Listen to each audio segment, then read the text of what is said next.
Now I'm going to prove you that an orbiting electron, that means an electron orbiting in an orbit, also have a magnetic dipole moment. Why? First try to understand why. Because already we have this idea that when a current is circulating in a loop, then it has a magnetic dipole moment I into A. Now what is current? If current is, what is current? Current is actually the drift of electron. The drift of electron or the motion of the electron. Okay, the motion of the electron produces current. If electron moves in this direction, then equivalently we have idea from Ohm's law that current flow in this direction. Okay, so drift of electron produces current in the coil. So from this concept we can get an idea that an orbiting electron also produce magnetic field, and that orbiting electron associated with a magnetic dipole moment. Okay, how? Suppose that electron is orbiting in orbit of radius r, and we have a velocity v is the velocity of the electron in the orbit of electron, and r is the radius. Okay, so electron orbiting in the clockwise direction, that's why current produced in the anti-clockwise direction in the loop. And current is nothing but charge into frequency. You have to mark up this formula. Current is nothing but charge into frequency. What is frequency? Frequency is nothing but 1 by time period. Okay, 1 by t. So your current is now becomes E by t. Okay, now what is t? T is a time period. What is t? T is a time period of revolution of the electron. Time period of revolution of electron. Now how do you find out this t? Nothing but t is the time period, that means the time taken to complete one rotation. Time taken to complete one rotation. So your one rotation makes 2 pi r path and your velocity is v. So your time period is 2 pi r by v. So putting this value over here, E into t is 2 pi r by v, that means v come over here. So your current is now becomes EV by 2 pi r. This is your current. Okay, now what is the magnetic dipole moment associated with this electron orbiting in the orbit? Is nothing but say m is we have already derived the formula I into area. So I is EV by 2 pi r into area is pi r square. Pi will cancel. So ERV by 2. This is your magnetic dipole moment of the electron in the orbit, ERV by 2. Okay, now since the electron is rotating in the circular orbit with a velocity v, it has a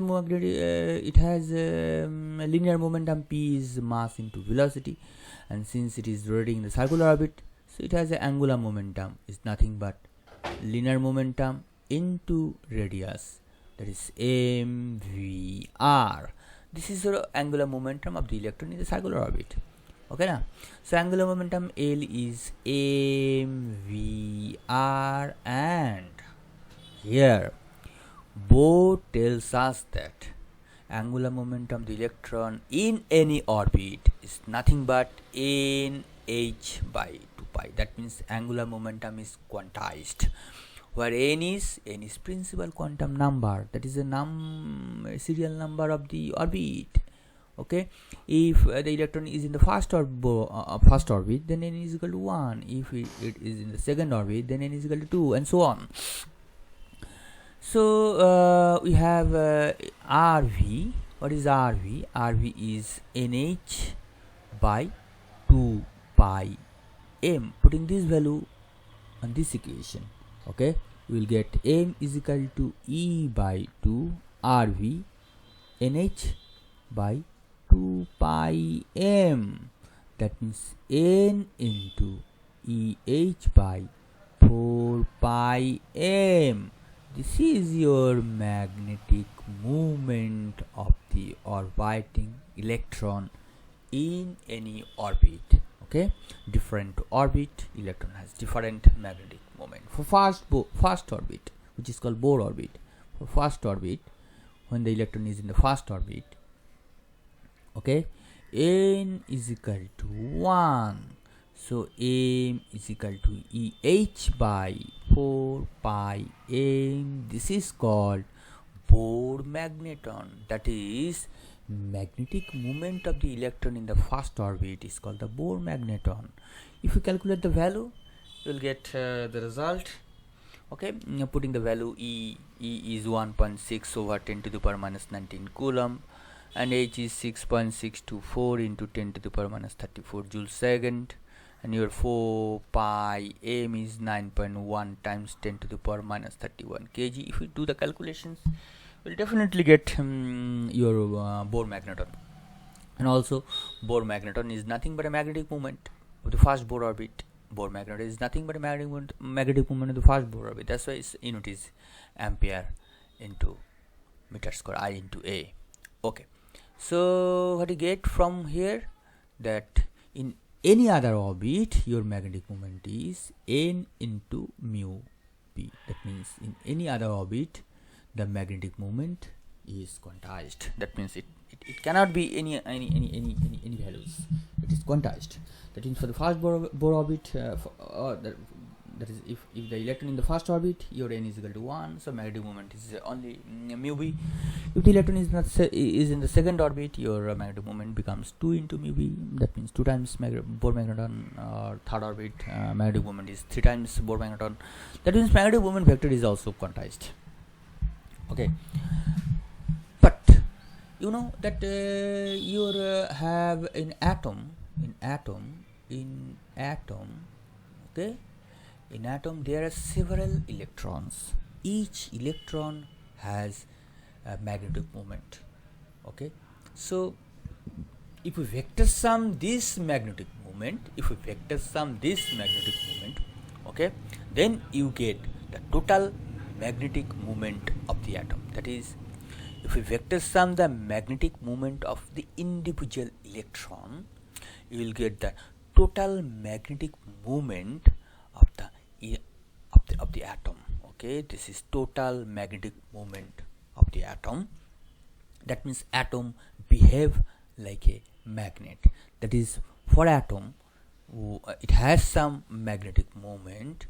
So maybe this magnetic moment in this direction. That means that atom, this side is N, S, and this side is N. So an atom actually represented by a magnet of moment m0, which is derived from the vector sum of the or algebraic sum or vector sum of the magnetic moment of the all electrons in the atoms. Okay, that atom with certain magnetic moment is called atomic magnet. Understand? So first I derive the formula for magnetic moment of an orbiting electron, and I have result that magnetic moment of the electron in any orbit is n times the magnetic moment of the electron in the first orbit. That is called the Bohr magneton. So n into mu b. So from that formula you can derive the magnetic moment of the electron in any orbit. But in atom there are several electrons in different orbits. So if we vector sum all the magnetic moments, we have the resultant magnetic moment of the atom, say m0. That means if m0 have some non-zero value, it may be some zero value, it may be some zero value. Okay, it may be some zero value. That means when the sum of this magnetic moment of all the electrons, we get the result 0. That means resultant magnetic moment of the atom is equal to 0.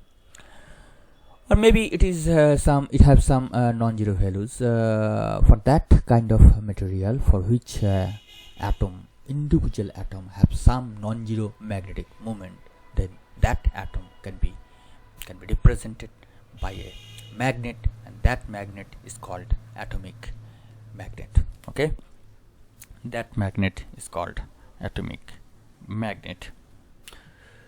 Okay, in my next video I will give some more parameters, give some definition of more parameters like permeability, susceptibility, etc. Okay, so keep watching my next video.